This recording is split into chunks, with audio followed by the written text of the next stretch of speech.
Salut, bonjour à tous et bienvenue. Réveil difficile, mais on a une belle machine. Donc aujourd'hui, je vais tester pour vous un bain à ultrasons acheté sur Amazon.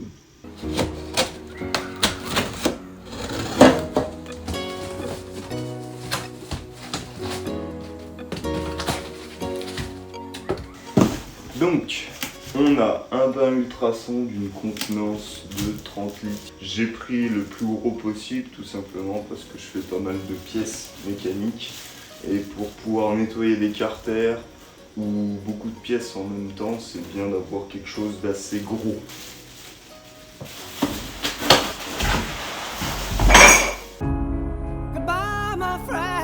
Donc si je l'ai acheté sur Amazon, c'est surtout en fonction du prix par rapport à la taille.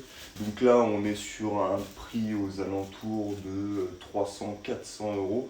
Alors que pour du matériel professionnel, pour un bac en 30 litres comme celui-ci, on avoisine à peu près 1000 €.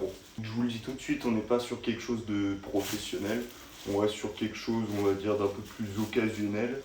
Faut savoir qu'un vrai bac à ultrasons professionnel, ce qui va changer, ça va être la résistance de chauffe. Et on a aussi la possibilité de faire une programmation différente. Alors que là, on va pouvoir travailler que maximum pendant une demi-heure. La différence de prix est énorme. Et là, la seule chose qui va changer vraiment, c'est l'utilisation que vous allez en faire. Forcément, si vous commencez à nettoyer des pièces, que c'est votre métier, vous êtes mécano, que vous démontez des carters, des culasses, que vous devez les nettoyer jour après jour et que c'est tous les jours comme ça, je ne vais pas vous conseiller d'acheter un bac à ultrasons de ce type. Alors que si comme moi, vous faites un peu de restauration, que vous nettoyez des blocs moteurs quelques fois par mois ou certaines pièces, là, normalement, ça doit faire le taf. Donc la petite porte blindée, important. La notice d'utilisation, important. La prise, très important. Je l'ai commandé exprès de l'Allemagne, tout simplement parce que je savais qu'ils allaient fournir avec une prise de type européenne, alors que normalement les Anglais en fait fournissent un câble anglais directement avec une prise comme ça. Et en gros, ça vous démerdez quoi. Donc ensuite, le petit panier, ça permet de ne pas avoir les pièces au fond, donc quand vous dégraissez, bah forcément toute la merde va tomber en dessous du panier, donc ça c'est impeccable. Au niveau de la contenance, vraiment on est sur un truc, on est sur quelque chose d'énorme. Vraiment pas, vraiment gros, vraiment joli. Alors méfiez-vous, j'ai vu des sites français qui vendaient exactement la même machine achetée au même endroit que moi, sur Amazon, où ils mettaient un sticker sur la façade et un sticker autour de l'afficheur pour faire genre que c'était totalement une autre marque et au lieu de vous le vendre 400 €, ils vous le vendent 800 €. Donc méfiez-vous. Donc après, le seul site où j'ai trouvé d'autres machines du même type, ce sont que des machines professionnelles. Donc si vous voulez une machine occasionnelle comme celle-là, je vous mets le lien dans la description. Et si vous cherchez une machine professionnelle, je vous mets le lien de l'autre site également dans la description. Donc, on va se retrouver au travail pour pouvoir essayer la machine. Je vais emmener avec moi quelques pièces du Vespa PK que je suis en train de refaire. J'attendais juste la machine pour pouvoir terminer le nettoyage et le dégraissage des pièces moteurs pour ensuite pouvoir le terminer et le remonter. Alors c'est parti.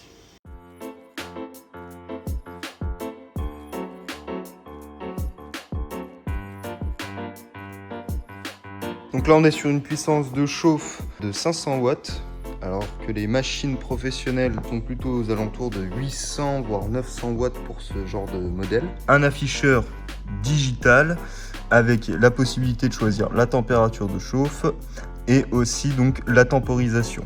Et on a également une puissance d'ultrasons qui est de 600 watts. Alors, en termes d'ultrasons, je ne sais pas trop ce que ça donne. J'ai pas trop comparé avec les autres marques non plus. Donc ça peut être bien, moins bien. Ça dépend toujours de l'utilisation que vous allez en faire. Du coup, on va passer à l'installation. Pour ça, petit bidon de 20 litres. J'ai les pièces du Vespa qui sont là-bas. On va voir un petit peu tout ce qu'on peut mettre. Je vais remplir donc ce bidon d'eau chaude. Tout simplement parce que j'ai lu que les résistances étaient bien trop petites. Je veux bien les croire. Chauffer 20 litres d'eau rapidement, c'est compliqué, même pour une grosse machine. Le plus simple, c'est directement de mettre de l'eau chaude et la résistance ensuite fera le taf pour maintenir l'eau au chaud.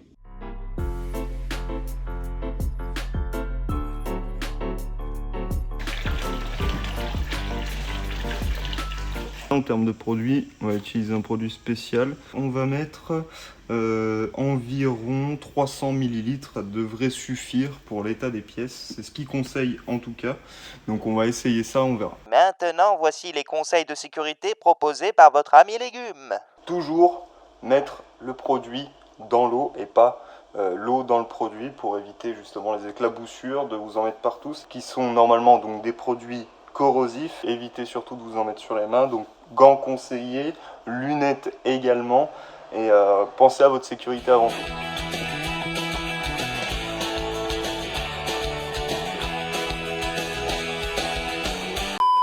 Donc là en termes d'odeur, on est vraiment sur un espèce de décapant à peinture industriel, un peu plus faible, donc on va voir vraiment l'effet que ça va faire.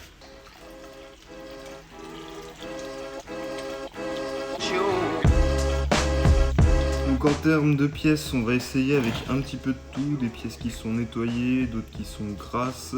J'ai pris les pièces pour le moment les moins sales pour tester, pour pas trop salir le bain et voir combien de cycles il va falloir que je fasse. On a le vilebrequin qui est quand même assez propre, un petit peu de rouille, un peu de gras. Donc, on a tout ce qui est le système justement donc, de transmission. Donc les pignons que je n'ai pas dégraissés, qui sont encore pleins d'huile. J'ai aussi mis donc la culasse. La culasse qui n'a pas du tout été nettoyée, pas du tout touchée, comme ça on va voir vraiment l'effet qu'il y aura dessus. On a la pédale de kick, donc on va voir un petit peu l'effet que ça aura aussi dessus au niveau de la couleur, parce qu'en brossant ce genre de pièces, on a vite fait de faire des traces dessus. Un roulement qui gratte beaucoup pour voir au niveau du nettoyage. C'est pas pour le remonter, mais c'est pour voir jusqu'où ça peut vraiment nettoyer la crasse. Volant magnétique que j'ai déjà nettoyé, brossé, et je veux voir l'effet que ça aura sur une pièce comme ça qui a déjà été faite. Derrière, voilà, avec les brosses, je peux pas aller dans les trous, et c'est pour ça que je veux voir un petit peu l'effet que ça aura dessus.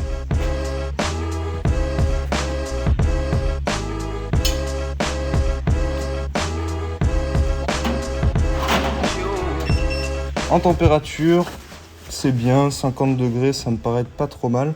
On va augmenter le temps, on va mettre sur la base maximum, donc 30 minutes maximum. Et là, c'est parti.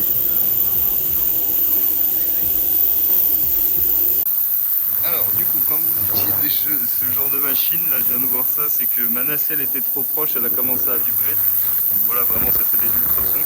Évitez de garder certains appareils fragiles près de cette machine, c'est un petit détail.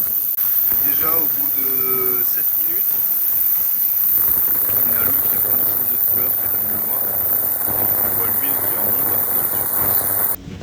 Du coup, on va pouvoir passer au nettoyage des pièces. Alors pour ça, la soufflette et les renettoyer un coup dans de l'eau claire.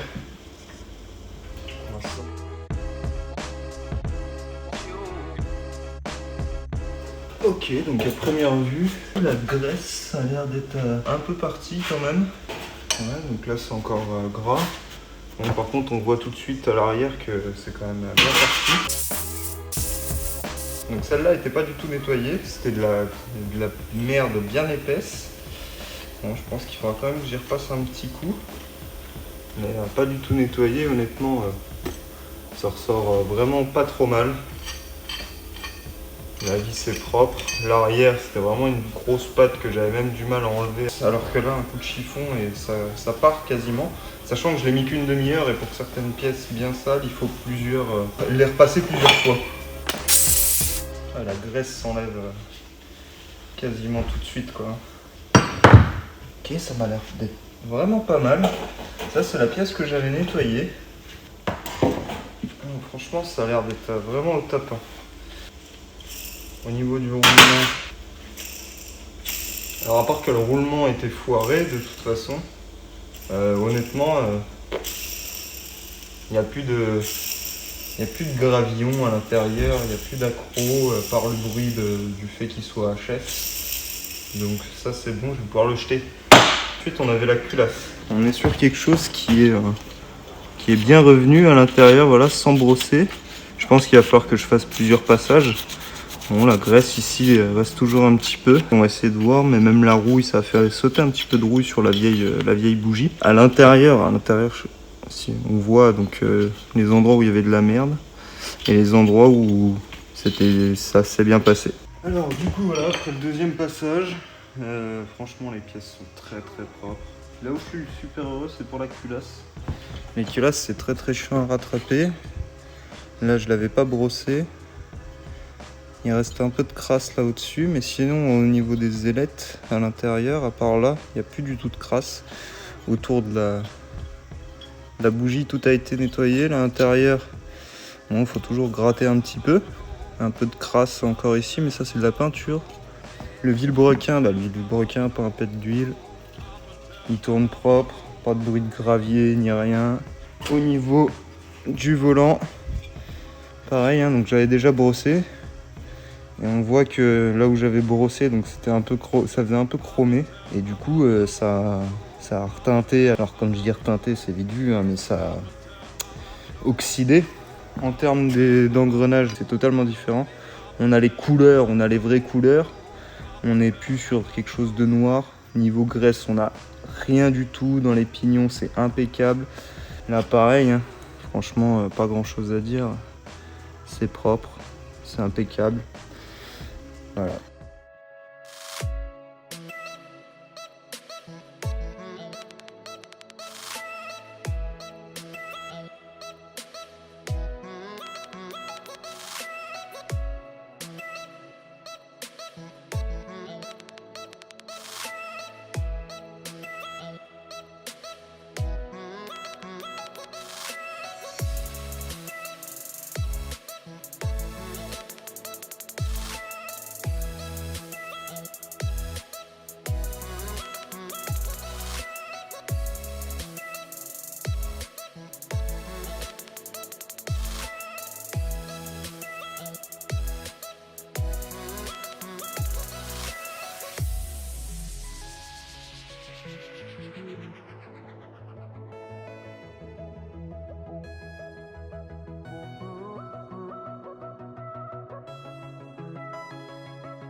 Du coup, on se retrouve une semaine plus tard, nouveau t-shirt, nouvelle coupe de cheveux, pour vous faire un peu mon retour sur l'utilisation de la machine.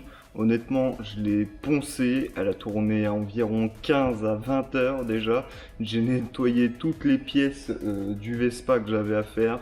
Le bloc moteur est nickel. J'avais lu des avis concernant la machine, comme quoi elle chauffait mal ou que les vibrations n'étaient pas assez intenses pour nettoyer de la grosse saleté. Personnellement, j'ai essayé, j'ai fait plusieurs tests. Donc je suis parti avec de l'eau à 25 degrés et en 1 heure de travail, l'eau a quand même réussi à monter à 60 degrés. Donc moi personnellement, au niveau des résistances de chauffe, j'ai rien à dire. Ensuite, j'ai essayé avec des pièces vraiment très sales, d'autres pièces qui étaient moins sales. Donc il y avait des pièces qui étaient bien huileuses, d'autres avec de la vieille graisse qui datait d'il y a 15 à 20 ans, qui était extrêmement compliqué en plus d'atteindre. Mais au final, avec les vibrations, en 1 heure, 1 heure et demie, tout est parti. J'ai eu besoin de rien faire du tout. J'ai pas eu besoin de dégraisser, mettre des produits particuliers. Tout est parti dans le bain. Et franchement, à ce niveau-là, pareil, j'ai eu aucun souci. Alors du coup, si la vidéo vous a plu, vous a appris quelque chose, si mon avis a pu vous être utile, n'oubliez pas un petit pouce bleu. Abonnez-vous, ça fait toujours plaisir et c'est toujours gratuit. Sinon, n'hésitez pas à aller voir mes autres réseaux, Twitch, Discord et Twitter. Surtout que maintenant, là, sur Discord, j'avais déjà une catégorie avec l'atelier où je montrais ce que je faisais. Et donc maintenant, c'est disponible. Il y a une catégorie de discussion spécialement réservée à la mécanique. Donc si vous avez des questions ou quoi que ce soit, ça sera beaucoup plus simple de me les poser sur Discord que de les laisser en commentaire.